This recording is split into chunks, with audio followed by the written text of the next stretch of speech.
What's going on, guys? Adam IV back again with another student spotlight video where I highlight the journey and successes of my Sell Music Masterclass and mentorship program students. Now, a few weeks back, I flew up to Atlanta, Georgia, and got to link up with my student named Henry, who's a super talented producer and mix engineer, but I'm gonna let him tell his story. All right, guys, so I'm in the beautiful city of Atlanta with my boy Henry with the 3, who's a music producer, mix engineer, but I'll let him introduce himself. So welcome. Thanks for having me. Yeah. What's up, channel family? How's it going?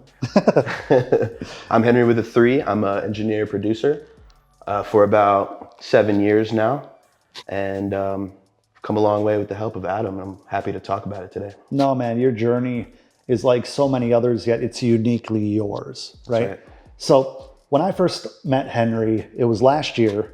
Henry was knocking out beats and doing some mix work and in the process of starting this whole studio project.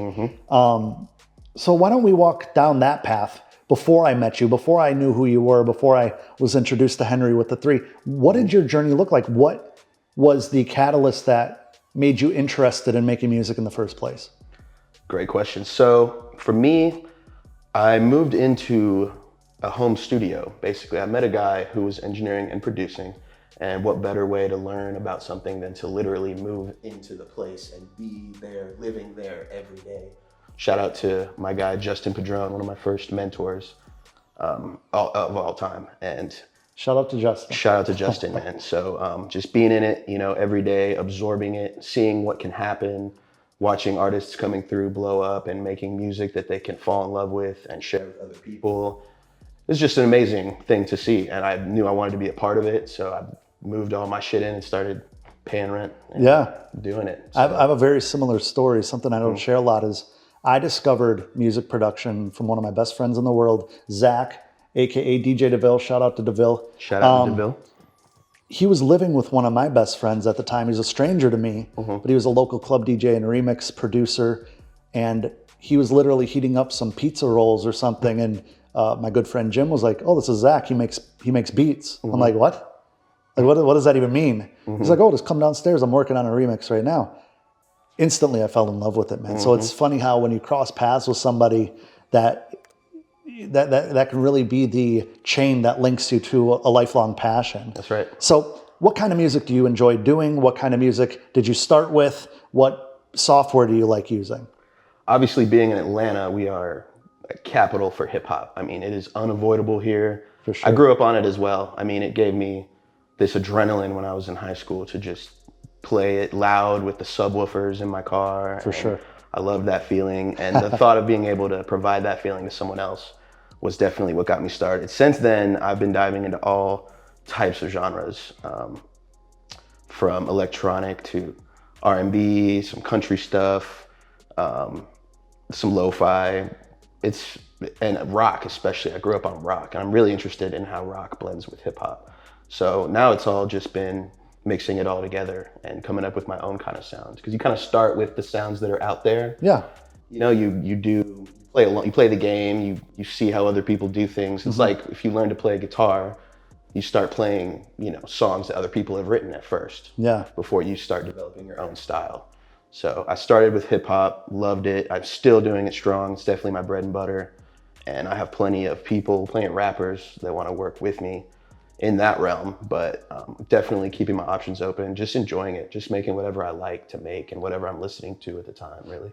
No, and that's so interesting because we'll take on this new passion for making music, right? Ultimately, you hit a wall of, do I want to do this as a hobby just to play for my mom or, you know, my girl or my boys? Maybe you have a couple friends that are hip hop artists and you're like, hey, feel free to use it on whatever. Or do you want to flip the switch and actually turn it into a business that's sustainable? Like, what was the aha moment where you were like, I want to go all in on this? What was the aha moment when you said, I need to figure out the marketing side of things?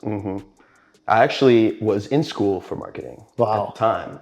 And it kind of happened by default because I didn't know what the hell I wanted to do. I knew I kind of liked business and marketing. I knew it was kind of important to market myself no matter what industry I was in. But it wasn't until really music that I really understood the importance of marketing and what it can do as far as breaking artists and building a personal brand as a producer or whatever you're doing, really. So it's funny that all those years in school didn't put that through my brain, but then finding something I'm passionate about that's linked to marketing actually turned the light on. No, what you just said is so true. You know, I took piano lessons for 2 or 3 years when I was a little kid because my grandmother was an organist and a pianist. Never had any interest in it. I felt like it was an obligation that I was forced to do because my grandma taught piano lessons. And now I wish I could go back and process every moment and cherish every moment. Because instead of like a 6 out of 10 on piano, I'd probably be like a 6.5 out of 10. The extra half. Shout out to my grandma, rest in peace. I love you. Shout out. When it comes to marketing though, did you ever find yourself at a crossroads where you're like, I'm trying to promote myself. I'm trying to brand Henry. I'm trying to brand the music that I'm making to get outside that box of the people and the artists that you had been working with, but you hit a wall. You're like, this isn't working. I'm spending all this time doing, you know, photos or Photoshop work or, you know, posting videos, or I'm just uploading, you know, at one point in my career, uploading 15 beats every 2 weeks and nobody is listening to them. Right. Like, what made you realize the importance of figuring out the marketing and actually looking for help with that? What you said earlier about when you met me, I was mixing and I was making beats for a few people. It's true, but what you didn't see is I was doing the exact same thing 1, 2, 3 years before that. Yeah. And maybe more than hitting a wall, it was just realizing like, okay, I'm stagnant. I'm in the same place and there's no momentum. And I don't want to keep doing this way. There's something missing. And I found your content and it all just came together like I couldn't believe. So it was really just that being stuck in a circle of the same kind of little progress, you know, I just needed to hyper growth, right? Yeah, no, exactly. We're laughing because one of the modules within the curriculum is the hyper growth formula. That's right. And, you know, Henry's a testament to this stuff. And that's why I'm so honored to be able to have worked with you directly. But you brought up YouTube. Yep. A lot of people hit me up, ask me for advice, DMs and stuff, and they'll say, well, you already teach it all on YouTube. Why would I pay for any courses, or why would I get into your mentorship, Adam? All your stuff is on YouTube. Like, I get it. I've been there before. It's a very naive thought to say like the entire encyclopedia is on YouTube, like maybe bits and pieces. But I know personally, if I got to work with Tony Robbins, I'd get a whole lot more than reading one of his books, which I'd still get a whole lot more than just watching one of his motivational YouTube videos. Right. So what do you think is the benefit, in your experience, between the YouTube stuff, or maybe even the difference? What's the difference between the YouTube stuff and the actual curriculum work that we've been putting in work on together? Yeah, I mean, it's high school and college. Like, it's deeper. There's more time to go to elaborate on subjects that you might otherwise not want to elaborate on because you might not get views or you know, whatever on a YouTube video. Sure. It's all there. And I just think, it's at a higher level and you can really absorb it, and you have your worksheets, and working along, you know, with you there is just makes a huge difference, I think, than just sitting in my room by myself watching content, you know? Yeah, because it's accountability. How many people buy books and fill up a bookshelf and never read through them? Right, and also when it feels like a course, I think mentally you're forcing yourself to treat it as a course. If I'm just on YouTube and I watch a YouTube video, I don't know if I'm in that learning mindset. Yeah. You know? I'm just watching YouTube. But if I'm taking a course that I'm actually more interested in than any college course I ever took, it's way more engaging and it sinks in. I appreciate that, man. Absolutely. Thank you. You know, I always think of it as food, in the sense of, if I came over to your place because you were hungry and I filled your fridge with food, would you feel as guilty letting some of that food go to waste as if you spent money going to the grocery store, filling up the cart, being methodical with what you bought? Exactly. And then you open it up a few weeks later, you're like, man, those strawberries went bad. You know, they molded like they do after 2 days, or, you know, all that sandwich meat went bad. It's like slimy now. I think people really take more accountability when it comes to investing into filling that fridge, the fridge being knowledge and the fridge being information all in one place. Right. But aside from my programs and the one-on-one help, like what's been the biggest surge of momentum or progress or like just win for you, right? Achievement, accomplishment since where you were before we met to now. Like share your wins, man. Sure. Yeah. Well, for me, my biggest thing, it's kind of on a broader sense. The marketing stuff has been incredible. It's helped me and my music so much. But where I've really transformed, I think the most, has got to be when you talk about having a power player mindset. Yeah. I'm talking about things that don't even have to do with music. I took to heart and have made the biggest impact. I'm using a productivity planner. I'm still meditating for 10 minutes every day. I'm cooking more and not getting takeout more, which is not something I expected from a music marketing course, at all. Yeah. But here I am, like creating habits for myself because I know it's all tied into the bigger picture and it's all going to help me achieve what I want to achieve. So my biggest thing is just how proud of my habits and what I'm doing every day. I go to sleep feeling good about the day, and that's something that you can't just watch on one YouTube video, I think, That it's all about the balance. And that's like, I live that. The balance of being able to have a healthier mindset, having a healthier body and experience, being able to, because I don't know about you, but there's a lot of times in life that there's a lot of shit going on. And it's easy to get cloudy. It's easy to lose mental focus. It's easy to lose drive and like, why am I even doing this again type of deal.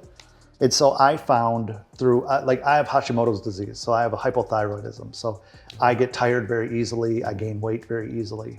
And so the health side of things is so important, and the meditation and the mental health, because I think that the music industry can be one of the most toxic industries on the planet, because we're judged all the time, right? Whether it's the quality of our music, whether it's how we look, whether it's our branding, our message, we might be a dork and some people don't like that and they can go fuck themselves. That's right. But you need to have that confidence and that clarity of like, it's okay if you don't like me. Now, as far as your music goes, because you're a very modest guy, but you've been sharing some crazy shit with me lately as far as where you were with your business, with the money, with the reach. Yep. Because you said you were stuck in kind of a little bit of a box with the artists that you've been working with. Your homeboy's brother might rap, and you get to the point where you have these four corners covered. You might be working with 4 people, right? 5 people. What got you to the next level as far as how quickly, once you started understanding how to apply marketing, once you understood the psychology of like, oh, this is why I do it. Did you see more clients, more opportunities, maybe your income? Like, I don't want to put words in your mouth, but what was that like? I guess just, the exposure and building up my personal brand. It's hard to like think of one thing in particular. It's just such a combination of all these things coming together, little events just that add up to another thing. But definitely since the course, I've taken myself as a producer more seriously, which is my real passion. Engineering's great. I love that I know how to do it. For production, but definitely since the course, I've put a lot more time and thought into how I'm going to market myself as a producer, because I keep introducing myself to people as an engineer, and that's how I market myself. That's what they're going to think I am. This is it. So now I really introduce myself more as a producer. My content shows me as a producer, and I'm just setting the stage for myself and where I want to be, and you kind of help me learn how to create your own lane and then just walk it, So is it safe to say that you've multiplied the opportunities, multiplied the income, multiplied the confidence and clarity? Definitely. I've upped my hourly rate this year, working with more artists than ever before. I'm putting out songs with artists consistently, with my name on them, even, which is cool. And working on sync licensing, all these opportunities I didn't have before. And multiple streams, of course, as well. Man, hell yeah. I cannot thank you enough, seriously. So you haven't even mentioned the fact that with the money you're making from your music, like I did, you built your dream home studio. Tell the people about that. Constantly doing it. It'll never be done. It's such a fun project. But and also, in the meantime, I found a guy. Also, I'm just meeting people just by putting myself out there. The people you meet, like I have a manager and I have an assistant. helping me prep mixes and stuff, all because I think I've marketed myself as that kind of guy. Right. But to get back to your question, which was, I completely forgot. What did you? What's your favorite sports car? No, the home studio that you built. Home studio. You already covered it, but like Henry has an amazing home studio that he decided to invest in and say, you know what, the space that I'm in is okay, but I'm going to be taken more seriously. I'm going to be perceived as more of a professional. I'm also going to be able to crank out a whole lot more work if I build this space. And like I always talk about, if you enjoy the space that you're in, if you custom design it to make you more inspired, to make you realize every single day how blessed you are to be in a certain position, you're going to want to be in that space all the time. In fact, you can ask my fiance when I'm in my space a little bit too much, but shout out, babe, I love you. Shout out, babe. Yeah, hey, don't be shouting out my babe. Anyway, so Henry, I get a lot of, early on producers and artists and singer-songwriters, bands and stuff. And they don't understand the importance of investing in themselves. And I'm not in the market to try to convince someone to work with me. If they want my help, I'm here to help. But if somebody came up to you, because I'm sure you might get some DMs like, yo, is he really legit? Whatever. I've been putting you on to people. Don't worry about that. I promise. Yet again, I promise. I appreciate that. But what would you tell a stranger? Let's say that somebody comes up and says, Henry with the 3, I love your productions. I'm a young beat maker, or maybe I'm an artist. I want to be a rapper or singer. I have the music, and you even check it out. You're like, yeah, this is solid.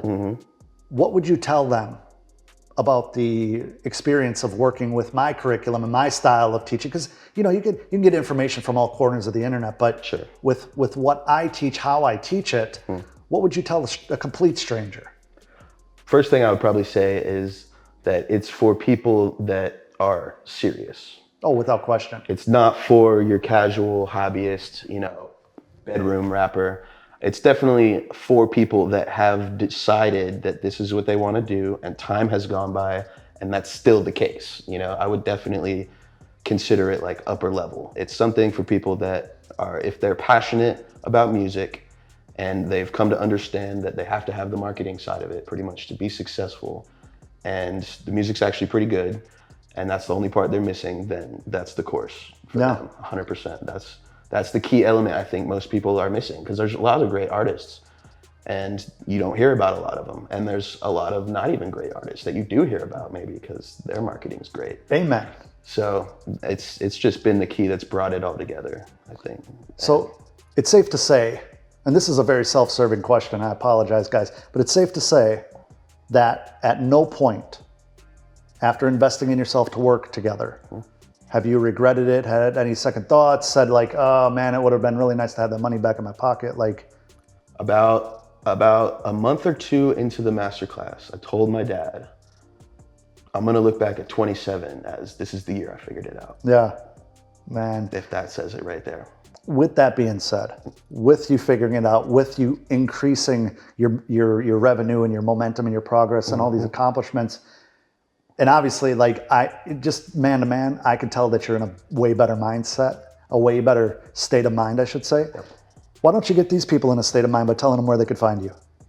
You guys can find me on Instagram. It's Henry with a 3. That's H3NRY on all platforms, including music streaming platforms, because producers can have music streaming profiles too. That's right. And I'm going to have all of Henry's links in the description box below. Henry, I can't thank you enough for joining me in the beautiful city of Atlanta to just really emphasize your story and be able to share that with my audience. Hope you guys enjoyed it. Go check them out. Show them some love. Let's go back to the studio. One more time, gotta say thank you to Henry for taking time out of his day to come chop it up with me to do an interview for you guys. I hope you enjoyed it as much as I did. Also, Henry, thank you for the t-shirt, brother. Very generous. Thank you. All of Henry's information will be in the description box below. And if you at one point want to be on a student spotlight video and want to become one of my official students, I have great news. Welcome to the Sell Music Masterclass, where we give you, the creator, proven advanced strategies with actionable tactics and techniques to help you monetize your music and develop a powerful online brand. With your instructor, Adam Ivy.